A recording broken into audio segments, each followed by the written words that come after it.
Good evening, good morning, good afternoon, coin lovers all over the world. I'm Cris Bierrenbach, and I'm here with my colleague Kyle Johnson, Managing Director of World and Ancient Coins. And we are here to talk to you about the state of the market, what's been happening with us, and what is going to happen in the near future. So, Yeah. Kyle, take it away. Yeah. So for those of you who haven't tuned in before, welcome. Thanks for joining us today. We are here to discuss our observations of the greater coin market, both world and ancient coins, because we do both. And based on what we've seen at shows, speaking with collectors and dealers, and the action that we see in our auctions, seems like we pretty much have a sale going every day of the week. We think it's pretty important to discuss this quite frequently, not only because we're always talking about it internally, but hopefully it provides a little more insight on how healthy the market is, kind of what any trends there may be, both up and down. So yeah, let's get into it and see where it goes. Excellent. Yeah, I think one great barometer is one way to measure the activity in the market are still coin events. Yep. That happen. They've been changing sort of the format. We're moving towards smaller, more social, Mm-hmm. relationship building events in addition to the commercial aspect of it. So we had 3 over the summer. It's been a very busy summer for us, both in the auction front as well as the events that we attended. It started in June with a double event, really, that took place in Madrid in Spain. We had the International Association of Professional Numismatists convention taking place there, which is sort of the core houses and companies of the industry that we get together once a year to discuss, big industry topics. Of course, the United States tariffs, for example, were a big topic this year. Our colleague Sam Spiegel made a fantastic presentation there, very valuable to everyone who was there in attendance. And that event led into the Evento Numismático de Madrid, which is the numismatic event, which is hosted by our good friends, the Vico family, Jesus Vico and Luis Domingo, and other friends that host a lovely event in the second edition in Madrid.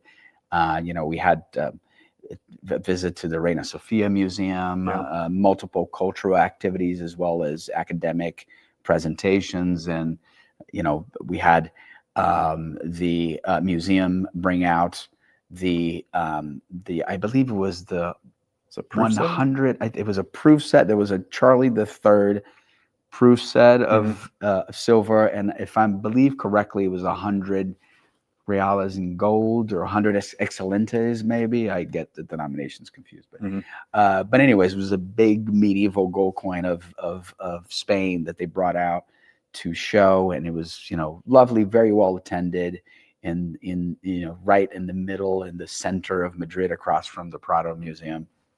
Lovely event.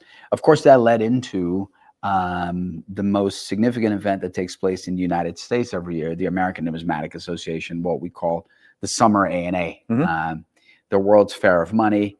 It moves locations. And this year it was in Oklahoma City, so in our neighboring city here, neighboring states.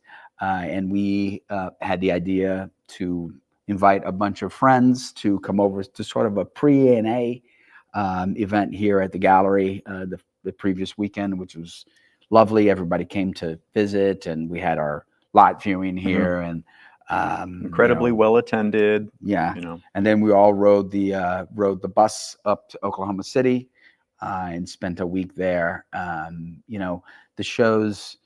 I thought the show was great. There were a lot of questions about the venue, the location. I think people were pleasantly surprised. It was a lovely brand new hotel and convention center. Very nice Omni hotel across from the park. As you were there, our team was there. So we had a chance to attend at ANA without having to, take a plane, which was a first for me. So that was fantastic. That concluded just 3 weeks ago. Yeah. In the interim, we had our big auction event, which we'll be discussing in a little bit, and that led to an event in Rio. Of course, the Convención de Historiadores y Numismáticos, the convention of historians and numismatists that takes place in its 5th edition in historical cities in South America, or Latin America, I should say, or any America. Geographical borders like that are complicated in numismatics. I mean, let's refer to all of America. And it was an incredibly well-attended, well-organized event, which we were honored to be the presenting sponsors, the main sponsors and organizers. It's an event that it's been taking shape for years, since it happened in Cartagena in 2021. Okay. We had, almost 400 attendees, half of which were not from Brazil. So they came from 30 plus different countries, every Latin American country represented, every American country represented except Haiti, and many others from Asia and Europe. And, the host Numismatic Society is just put together a fantastic event all around. Yeah. In 2 years, it's going to be in Buenos Aires. Okay. And, I extend already. It's in May of 2027, so not quite in 2 years, but time flies, and I invite everybody to come to Buenos Aires in 2027. So great activity. I think I'm bullish for our numismatic market in the world stage, and for everybody who collects out there. There's a lot of younger, very talented, very capable, quick learning, smart young numismatists that are coming up, and coming to these events and joining us, and showing how how the younger crowd does deals, and it's very impressive to see. And I'm very like I said, I'm very bullish for our future. Sure. So that's my sort of my barometer for the summer for these events. We'll continue.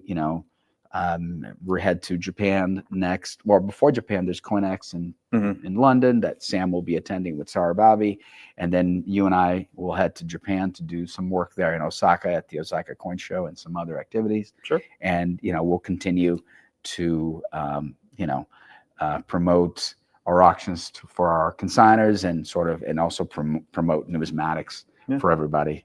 So that's my nice. So we go to all these domestic shows, we go to all these international shows.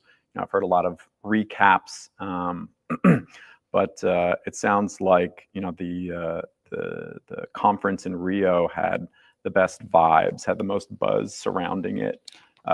Any idea why that might be over like an IAPN or an ANA or? Well, I think because it sort of fulfilled all the missions of a numismatic coin show.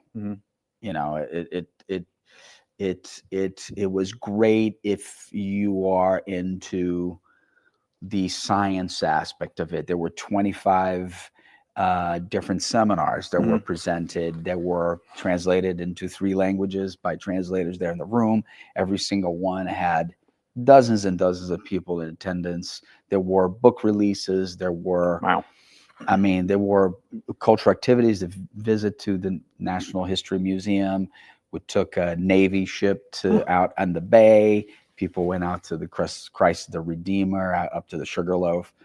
We had expositions around. It was just a complete event, 5 days. And it's interesting to say that it was a small bourse, a very small bourse all around, sponsors, and only about, let's say, maybe 20 booths, which, I'm getting very positive feedback. But it's not, I think a lot of the events, a lot of the numismatic events are moving away from the commercial side being the center of it. And, we're sort of one of the reasons, because a lot of the value that used to be on the bourse now goes directly into the auctions, because it's where, at the end of the day, where the coins achieve the highest results. So it has to become more of a long-term relationship building event. Knowing, there was a big delegation in Rio from Cuba, for example. There were about 10 to 12 peeps from Cuba there. It's like which we wouldn't be able to meet here in the U.S. Yeah. And a lot of other folks that, from every country, from Ecuador and Bolivia and Chile. I mean,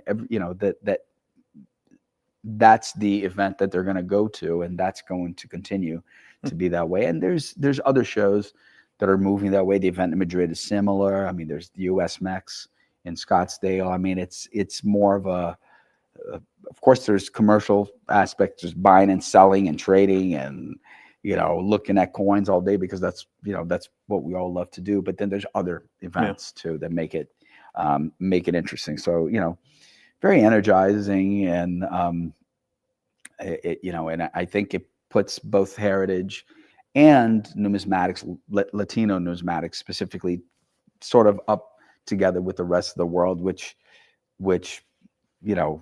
where it should be. We have if you look at, I made a presentation at the beginning showing some highlights from the Eternal collection that we had coincidentally sold just 2 days before. They had an incredible selection of Latin American coins. So I used a lot of those to sort of illustrate how beautiful our history is, starting in 1538 with the first Mexican strikes all the way down to modern times. Very rich history, very beautiful. So it deserves to be up there with the rest of the world. Yeah, no, it's certainly something that we've seen in all of our auctions. You just mentioned the Eternal collection. We have numerous spotlights devoted to Latin American coinage, Mexican coinage, shipwreck coinage, which is also, but so.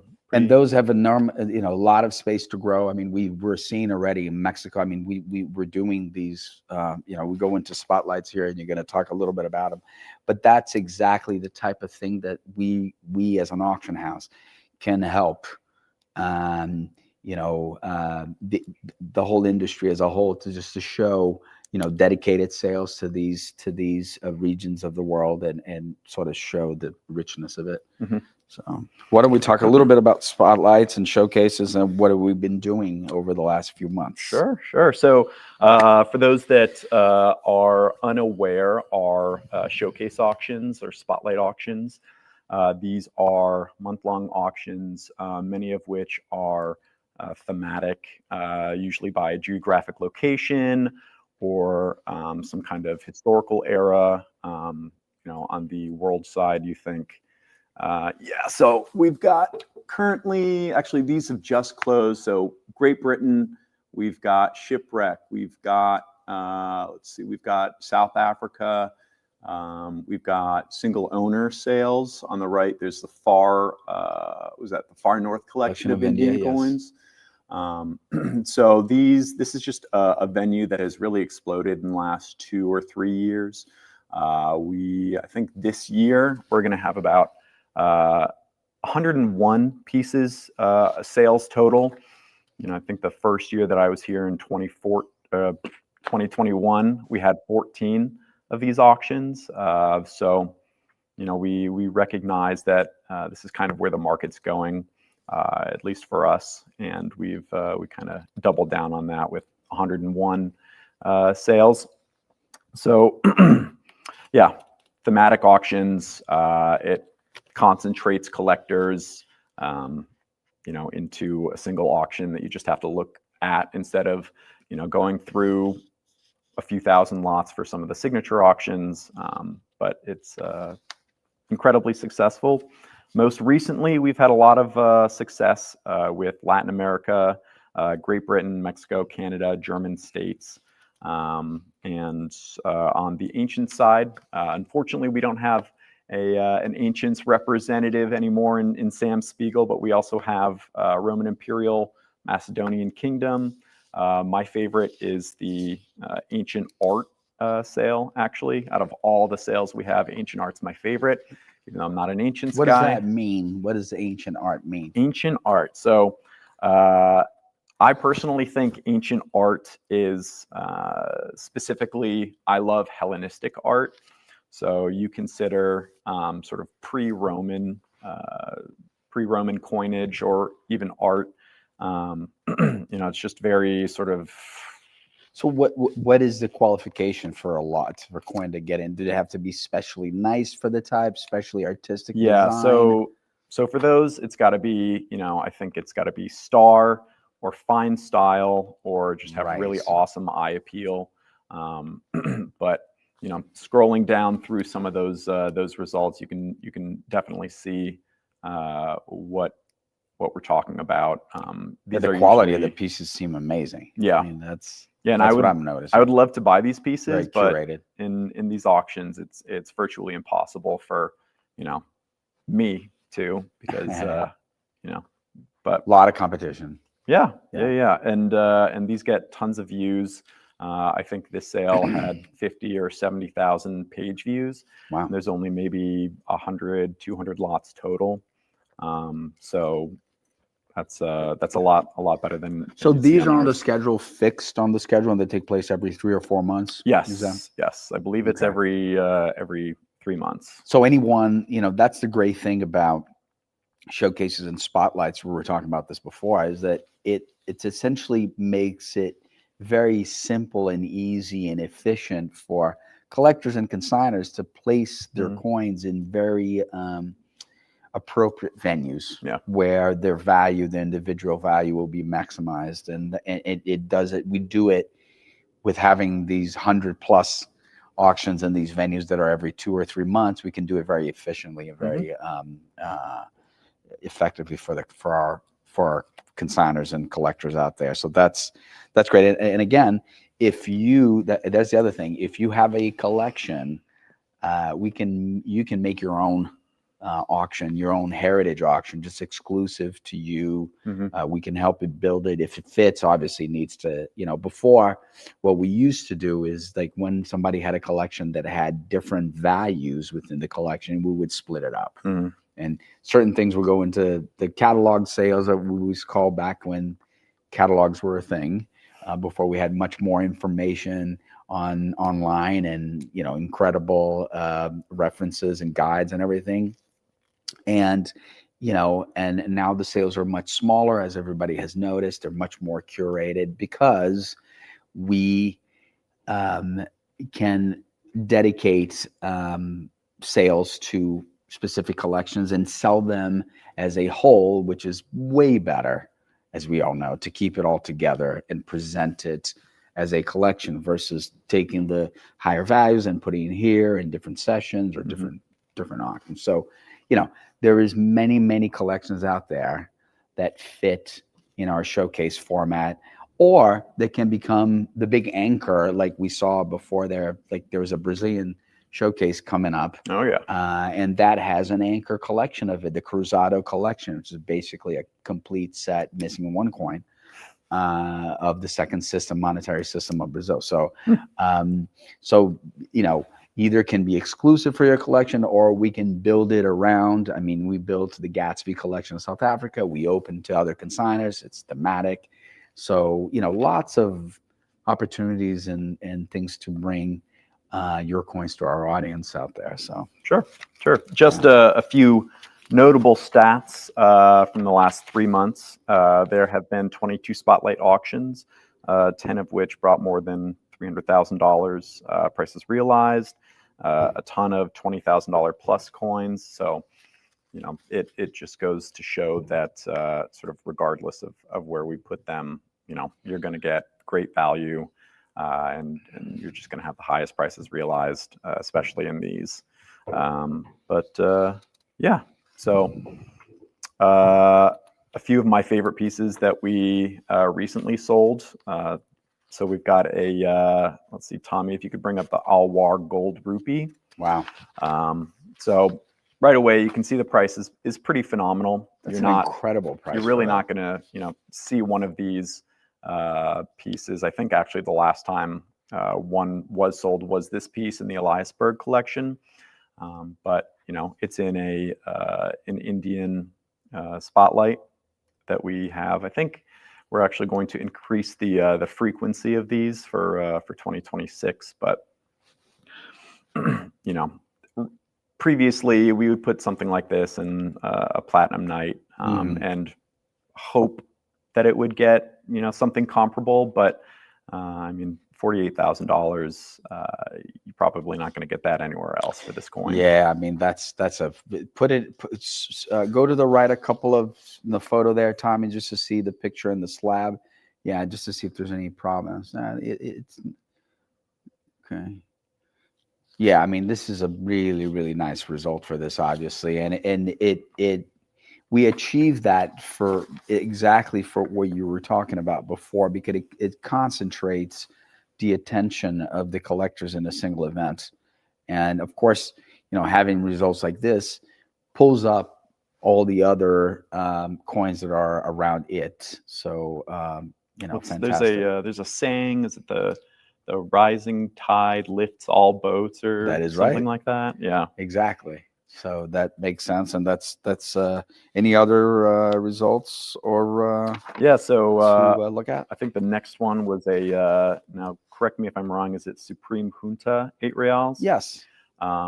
This is a piece that I've never seen before, at least with the sort of combination of the counter marks. Very interesting. Yeah. But again, you know, this is a piece that looks unremarkable, but you know, knowing the history on it, we've appropriately cataloged the piece, and having enough people, you know, some of the people that might be looking at this and bidding on this might not have expected this necessarily in a Yeah, I mean, signature how auction. much did we start this at? How much was the bidding start at in this lot? $1. Oh, that's right. Yeah. So most of our, if not all, I mean, that's, you know, it's proof that really our audience is so strong that things will not get through easily.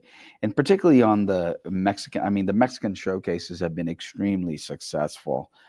Very popular market now, of course.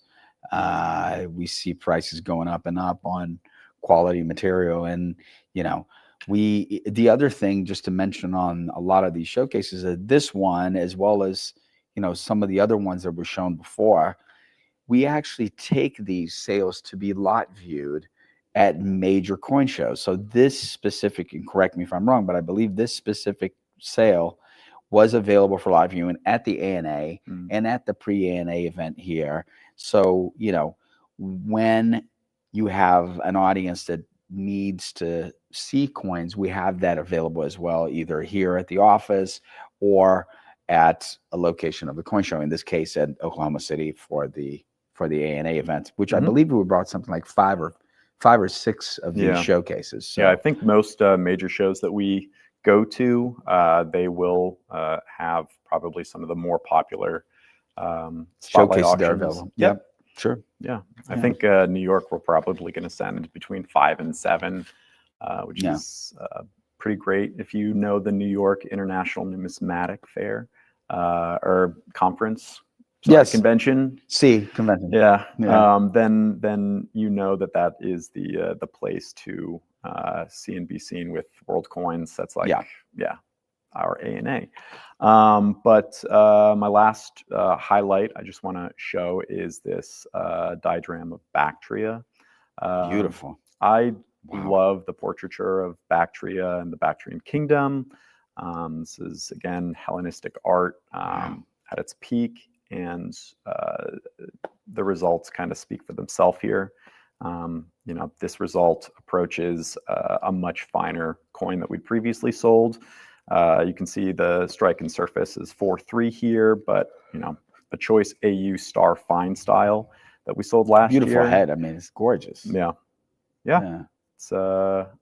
It's great, and one day I'll get my hands on one of these.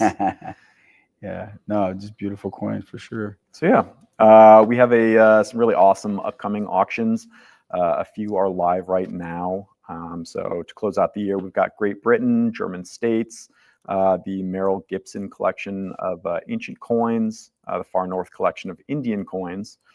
And closing on Friday is actually our first physical cryptocurrency spotlight. It's got that fun wanted poster on it right there. And There it is. yeah, this closes on Friday. Also a first for us, a sale closing on Friday. Yeah. And if we go back, Tommy, go back to the schedule real quick. I think it's important to always be checking back on the page. This is the main page, for us, and be checking on the schedule. And, you can flag the sales and flag lots and set your reminders to when things are coming up. One of the things that we worry about when having all these sales are making sure that everybody is paying attention and knows that it's coming up. And of course, the system allows for many mechanisms. So you can set up reminders through the schedule. You can send yourself outbid notices when you get outbid on your phone. If anybody needs, we'll call them and remind them to, wake them up to log in to their pages. But there's a lot of things coming up, a lot of great collections, a lot of great showcase sales. So make sure not to miss any of them. And in addition to all of that, of course, we have our weekly select that does it close over to? Yep. It's Wednesdays and Thursday nights. Wednesdays are ancient coins. Thursdays are world coins. Yeah. And still a lot of really good stuff in those auctions. Yeah, a lot of good entry door pieces that come around there. More affordable things, and some great. There's some great finds in there too. I look at every one still because there's always something to be found, some Easter eggs, some things that not to be missed. So many showcase and spotlight auctions we have, there are still things that don't, they fall through the cracks. They don't qualify thematically. So take a look there. There's some good stuff. Yeah. So why don't we then talk a little bit about Hong Kong and what happened there. Again, in June, Hong Kong, again, it's seen tremendous growth for us in Asian coins. We, of course, had our first installment of the Pay collection in this past event for Asian coins. We had sold some Pay coins before, but not Asian coins, I believe. And so it was an incredible event. I believe, was it our largest ever? I believe so. It was either the largest or very close. I know combined between world currency and world coins, it was the largest Hong Kong event that we've ever had. Yeah, we were close to nearly 20 million sold over, together with currency and coins. And, it sets up the bar real nice for us for December, obviously, which will be another record-breaking event. But, we have some results to show, of course, one of the prettiest coins that I've ever seen. Many of world coins is this 1906 tale of degraded specimen 66. Just to, if you're a coin lover and you see a color like this, which, mixes reds and blues and very natural with absolute no circulation, just a true delight, a gem of a coin that just realized just over 800,000. I believe it's a record. I'm not sure. Oh yeah. And you can go one more to see the picture in the slab is also, you can get like that last picture, to get a good sense. We had this beautiful slab produced with PCGS with this it's like a watercolor orchid. And so this was a joy of a coin to present. And of course, it was very, very popular with the bidders, and generated a great result there for the Pay family. Then we had, why don't you talk about that? Remember that cash coin that we had that was incredible too, then a lot of people couldn't believe. Yeah, so I think I teased this in the last state of the market. I was like, watch this coin. It's a sleeper. Nobody knows how it's going to do. This definitely surpassed my expectations. I think we've had just a small handful of cash issues that have crossed the 6-figure threshold. Yeah. But 360,000, it's not the most expensive cash coin that has been sold, but it's certainly up there. It's one of those fantastic, I think it was an engraved mother coin, the largest denomination, or at least 500 cash, very large. Yeah. So I don't know, maybe like that big or so, but really expertly engraved. The condition is second to none. Let's see, what was it actually certified? 85. So that's a pretty good grade for gongbo. I think the highest I've ever seen is actually like a 90. So 85 is pretty stellar, and I think it realized as much as it possibly could in this venue. Very, very spirited bidding. I remember that on the floor going. It was a joy to see. And from Hong Kong, of course, we had mentioned that we had been in Oklahoma City for the ANA, and we had just closing, I believe, about 3 weeks ago, our ANA events, which included 3 collections. Oh yeah, 3 incredible collections. Of course, we discussed Pei.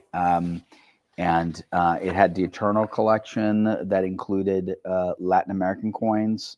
It's a beautiful collection of trophies from across the continent, and of course the second to last installment of the Gatsby collection of South Africa. I believe we have 1 showcase to go. Yep. It's currently open, and I think it should close in another week or 2. I think. There we go. We're coming to a conclusion of the Gatsby collection, which, the Gatsby collector was a dear friend of ours here at Heritage. And, we've worked with them for many years. And then we had the pleasure and the honor to bring the first and only, basically complete collection of South Africa, including everything from the first issues all the way to all the proof sets and all beautiful issues. Town, the unique single nine pond, the Burgers pence, pond, the Burgers pond, and fine beard, gold ticky, 3 pence. I mean, all the rarities of South Africa were included. Sometimes were included more than 1. Yeah. So that was a joy to see, and we brought a couple of results, correct, from the ANA. So we should have the Eternal prices. That's definitely those.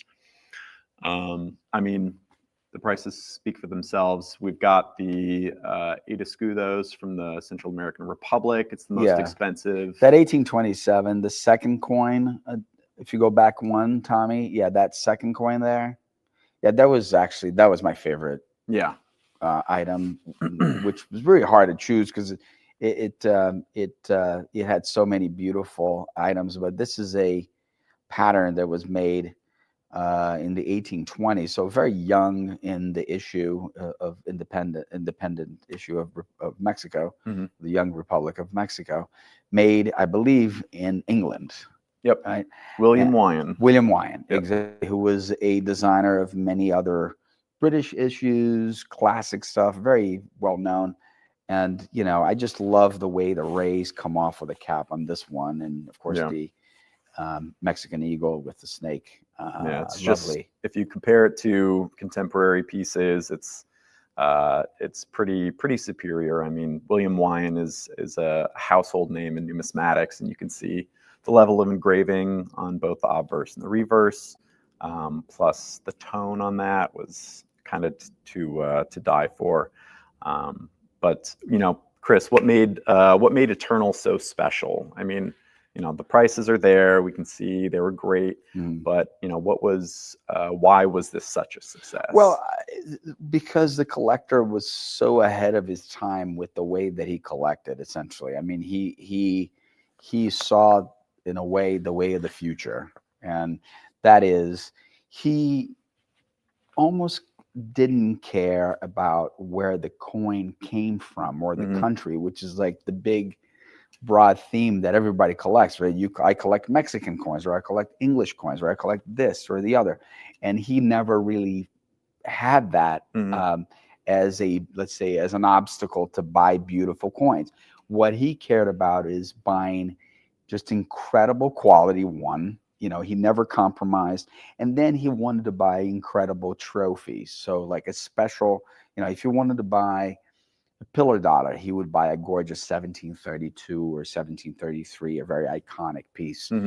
So he would, he had one Honduras piece, which just showed before it was, the biggest, or these Mexican pieces, or the Argentinian sun faces, or all the, everything. If we scroll down a little bit, that Ecuadorian pieces from the Millennia collection, just a gem. The Caballito pesos that is underneath it, another, it's one after the other. It's like a parade of beautiful Latino coins that never ends. The most iconic issues too. The best of the best. And he did this in a time where people were still filling up, Whitman dates, books Whitman books with dates, or at best were buying types. And he cared about buying just incredible quality coins, which is what everybody wants these days. Sure. So he was, of course, he was doing this 20, 30 years ago. Yeah, he started 30 years ago and did it for decades, very diligently and very carefully. And now he's seeing the success of his coins, because it's like, if you really love this beautiful coin, chances are that many others will love it too when it comes. So anyway, do we have any other prices that we need to show? Yeah, let's take a look at so this is the second part of the Pay Family collection. Sure.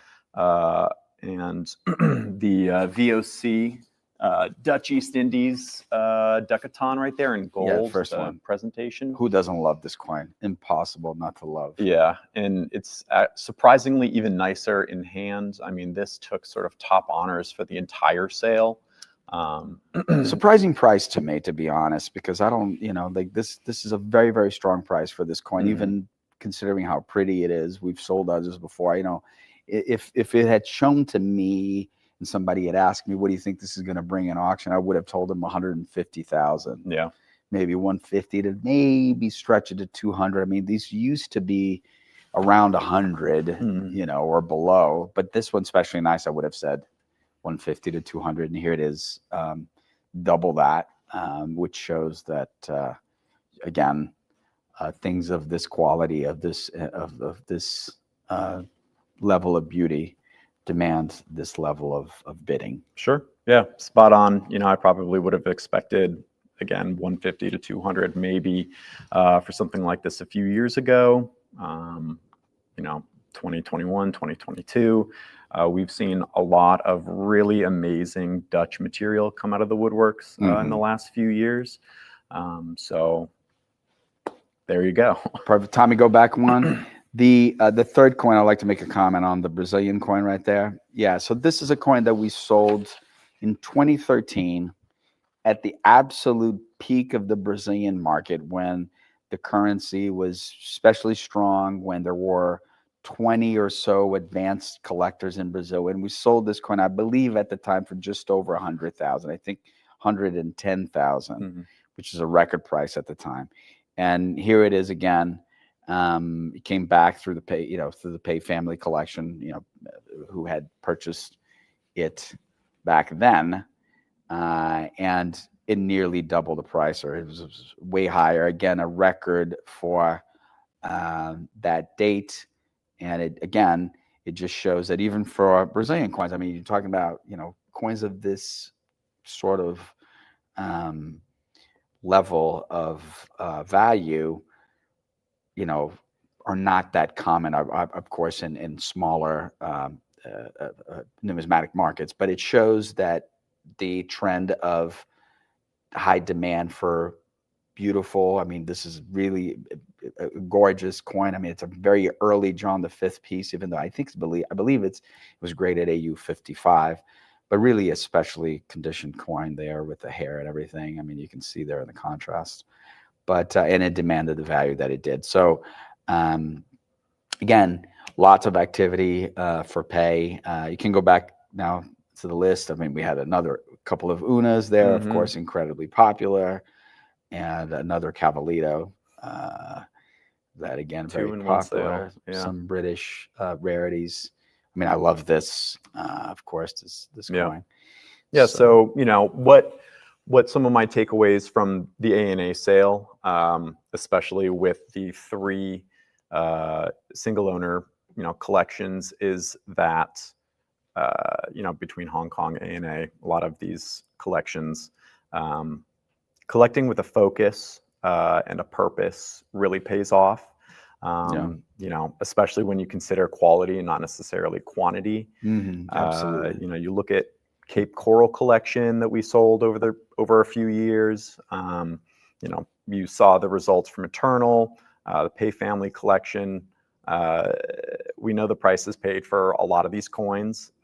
Some at the time are seemingly outlandish, I guess. They're pretty high and aggressive, but placed in collections that are also carefully curated and presented to the world, like what we've done in the A&A and the HKINF sales. You're going to largely get gains. So, yeah. Great. So before we take some questions, if there are any, Kyle, why don't we say what's coming up? Of course, we discussed before, Hong Kong in December is going to be a record-breaking event. Of course, we have New York International, and then, but before we have our Platinum Night in November. So why don't you give our folks out there some deadlines and some... All right. So we have a really fantastic lineup finishing the year and going into 2026. On the horizon right now, we have our November Platinum Session and Signature Auction. The consignment deadline, I believe, is September 15th for certified material. And so overnighter stuff to us to be included. Yes, get it here quickly because this is a pretty packed fall schedule production-wise. So let's get everything into us. And then what's after that? After that is Hong Kong International Numismatic Fair. Got it right that time. So we're going to have the Geneva collection of Russian coins. This is by and far the best collection of Russian coins I think I've ever seen. Half the sale per pound for sure. Yeah. I've never seen a good amount of these coins in person before. You have a lot of Novodel early stuff from the Peters all the way through. I guess it probably ends with Nicholas II. You've got, I think there's an Imperial in there. You have a 37.5 rubles, 225 rubles, 64 and 63 star. It's just an insane collection. Then we also have the Pay Family collection I guess it's part 3 at this point. And let's see, what do we got? You just scroll down. We're building still, so I mean, as you can see, we put things up to preview. I mean, here's a gold dollar. Is crazy. Gold junk dollar. We've got the Kuping tail. And this will be a record-breaking sale for us. I mean, these things are coming back. I mean, we're still working with PCGS on the grading. I mean, you see images missing. This is normal production for our catalogs. We'd like to get things out there as soon as we can so people can start previewing and tracking and taking notes and planning. But this is going to be, a very special event, which we will have a catalog for probably in early November, sometime like that. Yeah, so the consignment deadline for that auction is October 6th, also coming up pretty soon. I guess we're less than a month away for that. Just a little note on that also for those that, like Chinese coins. Chang So Lin is kind of a name that everybody knows, reveres, appreciates. We have a Chang So Lin dollar, 1927 in specimen 63. Which I am very hopeful for. I can't wait to see how that does and the cataloging surrounding it. So check back for that. And finally, we're going to talk about New York International a little bit and what's coming up. Yeah, New York. Yeah, we also have New York, which will feature the final installment of the Eternal Collection. So all the trophies that we've saw before from Latin America, now we're shifting to, say, Western Europe. So many Spanish coins in there, many French coins, Italian coins. Be very interesting to see. Again, it's building, but what's the deadline, Kyle, for New York? Is it in early November? It is November 10th. November 10th. Yeah, so Makes this sense. is going to be pretty packed with British material, German material, and I believe there are 2 Danish. Oh, Greenland dollars. Yeah, the Greenland dollars. Yes. So not 1, but 2 Greenland dollars. One is, I think it's a 66. Is it incredible? It's the millennia piece, I believe. Mm-hmm. We had them at the ANA. Our display in ANA was really, I mean, beyond. You know, it was like museum quality display, and there's many coins like that. So be on the watch out there for the New York International Sale that's coming up, and the Eternal Collection coins in there. So, like we said, I'm very bullish and positive for the outlook in the market. I think we're continue to grow and continue to develop world and ancient coins. It continues to mature and it continues to get better. And we continue to build auctions and opportunities for collectors to buy new coins and sell their duplicates or sell their collections or whatever. We really present an amazing platform and marketplace for everybody. So questions. Thank you, Tommy. So what is the best book for a beginner to learn about ancient coins with a focus on their history types and collecting types? What would you say? Interesting. So I would probably start off, and I'm going to say the 100 best ancient coins. That might be one of those Whitman publications, just as a generic overview. It gives you probably the best bang for your buck. A lot of history behind some of the most iconic types. From there, you can kind of figure out what plays at your heartstrings a little bit as a collector. I'd say that's probably the best. Yeah, because it's a very generic. wide world, right? I mean, it's a very broad world with many things. I mean, ancient coins could be, it's very broad. The other thing is navigating the archives from Heritage, and seeing the collections that we've sold, what's out there, sort of finding your passion within the coins, I think is one way to do it. And then there's many reference books when it comes to narrow themes there, areas of interest. I don't think there is a sort of generic, and somebody can correct me if I'm wrong, I don't think there's a generic, Krause, Mishler for ancient coins. Or how to collect ancient coins. I mean, there might be some, but I think your idea is good, a visual representation of what it's out there, and sort of navigate that, and then sort of focus from there. And again, utilize our archives. If you identify sort of an interest, a particular interest, utilize our archives, and from there you can see specific references, and that'll give you much better information. We have a question from Bastian, I believe. It's how is the market for international metals? So again, very broad term, international metals. I mean, that's all inclusive of many things. I mean, we do have, I believe, dedicated showcase auctions for metals and tokens and other issues. And again, I mean, there is great demand when it's something special, right? I mean, obviously there aren't as many collectors for metals as there are for coins. But when it comes to special items, a special British item, like we were looking at the Russian material that we're selling in Hong Kong in December. I mean, there's some incredible Russian metals in there. I mean, at our display for a U.S. coin sale that we had at the ANA, there were some early bets listed, American metals. There were war metals or from the 16th century or 17th century. So it's for things that are interesting and high quality, I believe the market is fine and there's great demand. And then for other things that are more common, like French Napoleonic medals, which are very broad and Sure. not so much. Yeah. So I hope that answers. Just to kind of piggyback off of that, I think, it's a great entrance. Exonumia is a great way to get into numismatics. The price point for a lot of the material is perfect.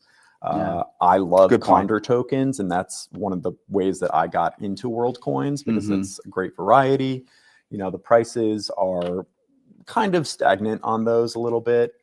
Really good Condor tokens are still $150, $200. But it really kind of boils down to, is the design interesting? Mhm. I think you'll always get pretty good bidding action on visually evocative stuff. Yeah, like Sarah Miller, our friend in New York City, she collects medals with animals, which is a fantastic collection. I mean, she's, it's affordable. And there's some beautiful, beautiful, beautiful issues out there. Another question: what are the area of the world market have you seen the least growth, either because it's still undiscovered or because there simply isn't as much demand? Well, I mean, that's exactly it. I mean, one that comes to mind, for example, the Canadian market, which has been very well developed for a long time, and I'm not going to call it stagnant because it's well developed. I mean, Canadian coins are valuable and they trade hands and it's fine, but they are well developed. Grading isn't new. It's like US. It's not. The rest of the world, other than those two, are all very much in the growth, part of that say that numismatic cycle that takes decades and to come. So undiscovered, or it's essentially a function values. It's a direct function of demand, right? So there's many rare things that are worth very little, and then you can have things, for example, like Un and the Lion. There's not a particularly rare coin, but is an incredibly high demand. I mean, you see how many we have. I mean, we sell them, about 5 or 6 every year. So, and they still bring hundreds of thousands of dollars. Why? Because there's incredible demand for it. So, I hope that answers. Any other questions for us, Tommy? Really enjoying this talk and how Heritage is expanding this smaller, more. Thank you. Thank you, Chris. Thank you, Chris. We'll try to continue to do that. So we're coming up, I believe, here, and I think we had a great conversation. We're coming up in the hour here, 50 minutes or so, a little over. Yeah. So if there are no other questions, but again, we are here always for everybody. We work here. There's the emails down there, chrisb@ha.com, kyleJ@ha.com. If you guys have consignments for us, questions, anything at all, please email us. We're here to help you on your journey. Lovely collecting journey. So, thank you. We'll see you, everybody. Yeah. Thank you, Tommy.